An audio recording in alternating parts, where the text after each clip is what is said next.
Bismillahirrahmanirrahim. Assalamualaikum warahmatullahi wabarakatuh. Selamat pagi, selamat beraktivitas teman-teman. Selamat menunaikan ibadah puasa di hari ini 4 April bertepatan tanggal 2 Ramadan. Oke teman-teman, jumpa lagi dengan saya setelah sekian lama saya nggak bikin video. Hari ini saya ingin membagikan beberapa pemahaman sebagai pembelajaran bagi kita yang mana akhir-akhir ini banyak kasus-kasus ataupun isu tentang kewarasan atau yang kita sebut dengan mental health. Nah, kita perlu mengasah diri kita untuk menyadari apa saja yang perlu kita gali dalam diri kita, apa saja potensi diri kita. Jadi saya mencoba membuat beberapa literasi yang mungkin bisa bermanfaat untuk kalian semua, ya. Sebenarnya ini simple, kalian juga pasti tahu, tapi sebenarnya tujuan saya bikin video ini untuk menyatukan aja persepsi bagaimana kita menjalani kehidupan ini yang kita nggak tahu arah tujuannya kemana, tapi yang paling pasti kita tahu kita start dari mana. Oke? Ya. Oke.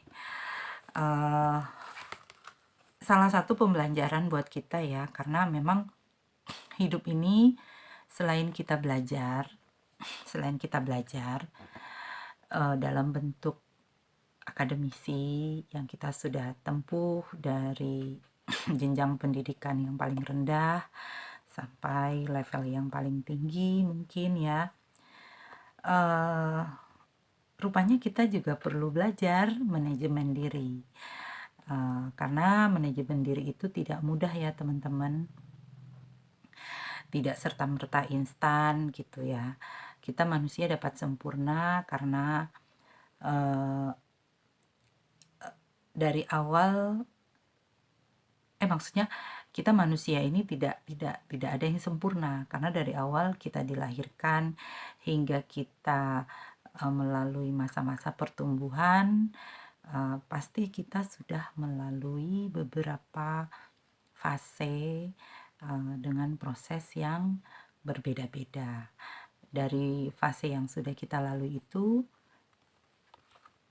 ketika kita mulai mencerna, ketika kita mulai berpikir, ketika kita mulai memahami, kita akan mengenali bagaimana baik buruknya. Nah, di situ biasanya ada beberapa masa-masa di mana kita akan merasakan mungkin kita akan merasakan baik-baik saja atau nyaman-nyaman saja. Tapi sebaliknya bisa juga kita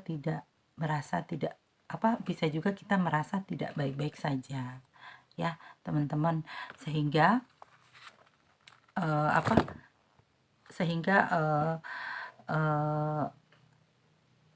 dengan tanpa kita sadari akan terbentuk pola pemikiran yang dapat menjadi sebuah prinsip diri atau yang kita sebut sikap dasar kita.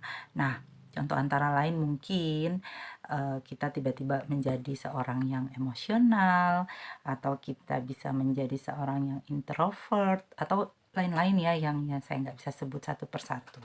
Nah, untuk itu kita perlu mengelola diri kita nih teman-teman, mengelola pikiran kita, mengelola jiwa kita, mengelola hati kita, sehingga kita bisa mungkin lebih waras ya, atau mental kita itu lebih stabil ya.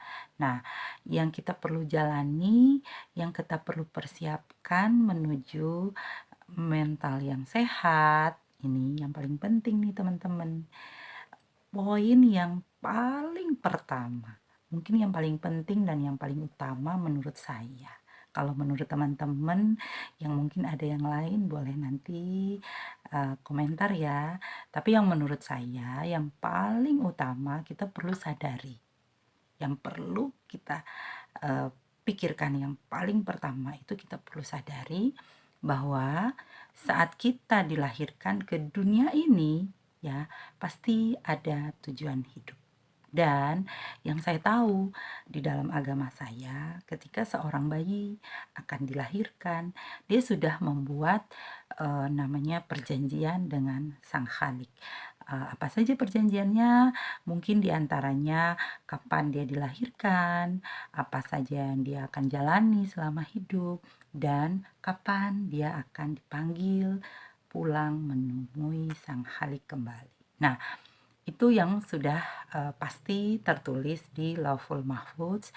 Makanya perlu adanya kesadaran bahwa ketika kita lahir, ketika kita dilahirkan, pasti ada tujuannya. Insya Allah tujuannya sih baik ya teman-teman, karena kita sudah melalui beberapa proses ya, selagi kita di dalam kandungan ya, beberapa fase yang kita udah lalui bersama ibunda ya, sampai kita dilahirkan di dunia ini itu tidak mudah ya, tidak mudah teman-teman. Sampai kita bisa melalui itu, maka saya ingin mengajak kalian, poin yang utama ini perlu kita pikirkan, perlu kita renungi sebagai rasa syukur dan menjadi sesuatu yang sangat penting adanya rasa cinta kepada diri kita. Oke teman-teman, mungkin kali ini kayak saya bisa membagikan satu poin yang paling utama untuk menjaga kewarasan kesehatan mental kita biar selalu stabil dalam menjalani kerasnya hidup ini. Mungkin ya selanjutnya akan saya bahas poin berikutnya. Jangan lupa titip di kolom komentar apa aja yang perlu saya bahas. Oke, terima kasih. Assalamualaikum warahmatullahi wabarakatuh. Selamat melanjutkan aktivitas kembali. Bye-bye.